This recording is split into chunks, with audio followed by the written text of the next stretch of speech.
Take 203. Craig here. I'm going to show you real quick how to use OBS Studio, QWIKboard, virtual camera, streaming through or playing through Discord. So this is what you do.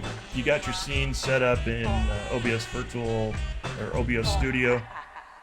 You start your virtual camera right here, this button. Mine's already started in transition. I want to be able to show my audience in Discord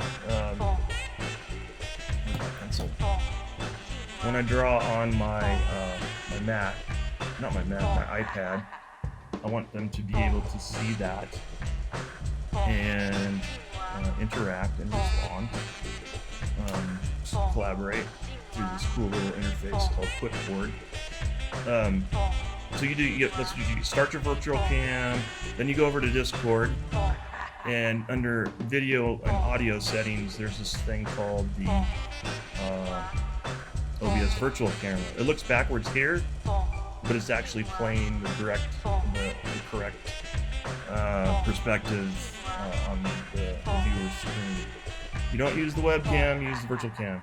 And so then when you go to start your channel, you start a video call, you don't share your screen, you share your video camera, and you'll see the OBS virtual camera there, right? And that's taking all of the OBS output here and sending that to your audience. Now here's the rub. On a MacBook Pro, there have been issues with external monitors connected. I know my MacBook Pro, it's a new model, it crashes all the time if I'm running OBS Studio and external monitors plugged into my USB-C ports. Those are disconnected now. In fact, the video won't even work in Discord if you have external monitors with OBS Studio running. So no external monitors, MacBook Pro, OBS Studio, start the virtual camera. There's one other thing you need, and it was discovered by these nice folks over here at the Wall of Sheep. Of course, that's the DEF CON project. Chef, big shout out to Chef, him and his colleagues, found this.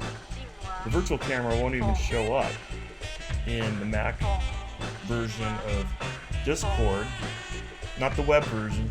You'll see it in the web version, web browser. But if you download the Discord version of, the Mac version of Discord and install it, you won't see this.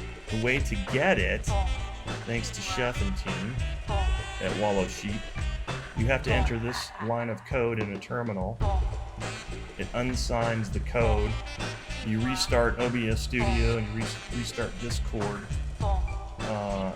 using that little trick there. And this is common public knowledge. When you restart Discord, you'll see the OBS virtual camera. And that's how you get QWIKboard and all of your OBS Studio output, the cool things that we do with OBS Studio. That's how you get it into Discord. Cool? So once again, thanks to the team over at Wall of Sheep and Chef, and have fun with it. Oh, the end. How do I stop this thing?